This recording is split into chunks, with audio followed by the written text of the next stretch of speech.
Welkom by Toekoms onder die soepdig, jou weeklikse 5 minute interaksie met toekomste wat ons in die gesig staar.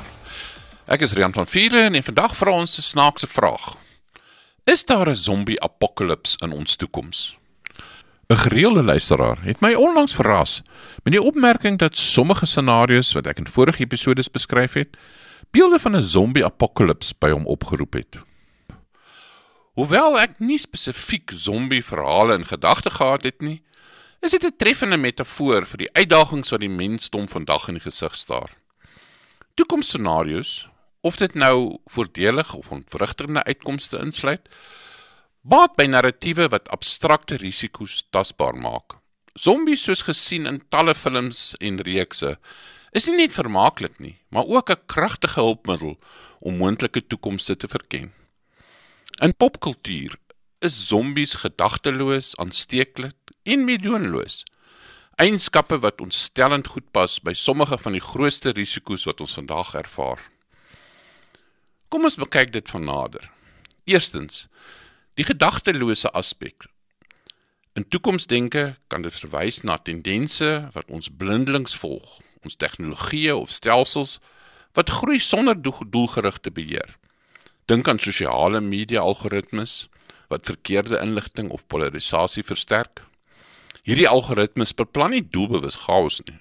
Hulle optimaliseer bloot vir aandag en klikke.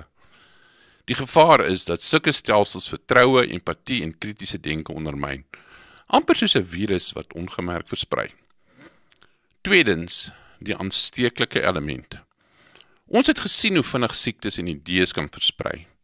COVID-19 was 'n biologiese voorbeeld. Samesweringsteorieë is 'n inligting een. In die hypergeïntegreerde wêreld versprei sulke bedreigings blitsvinnig, wat stelsels digitaal, finansiëel of ekologies kan laat wankel, voordat 'n gekoördineerde reaksie moontlik is.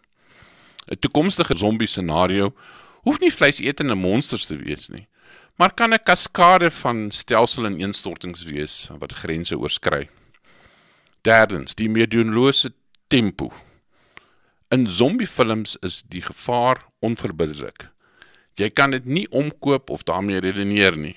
Klimaatsverandering is 'n treffende voorbeeld. Dis nie boos nie, maar die gevolg van dekades se klein aksies wat opbou. Sodra kantelpunte bereik word, versnel die impak en aanpassing word al hoe moeiliker. Hier help zombie-metafore ons om aanhoudende slypende uitdagings te visualiseer wat veerkragtigheid mettertyd uitput. Waarom is hierdie metafoor so kragtig? Navorsing toon dat mense scenario's beter onthou wanneer dit emosioneel en visueel treffend is. Praat ek van hulpbronuitputting, voel dit afgeleë en akademies. Maar as ek sê, stel jou 'n stad voor sonder krag, waar strate onveilig is en vertroue in vreemdelinge vervaag, dan word die dringendheid onmiddellik.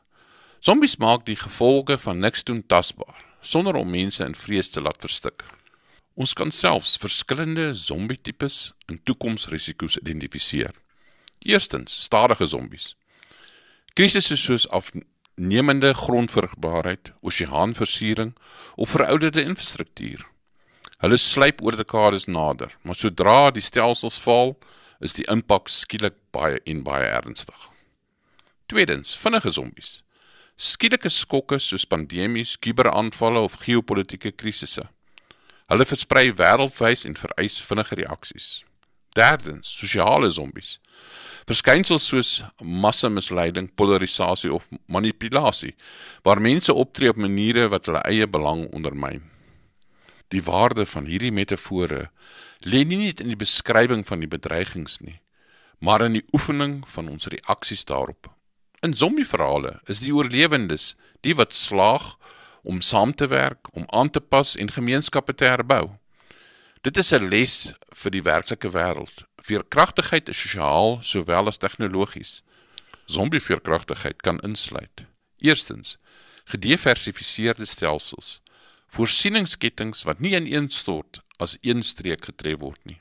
Tweedens, gemeenskapsvertroue. Netwerke wat mense in krisistye ondersteun. Derdens, mediageletterdheid, die vermoë om inligtinginfeksies vinnig te identifiseer en te bekamp. En laastens, rampoefeninge. simulasies in skole, werkplekke en regerings om samewerking te normaliseer. Vir die wegneem idee.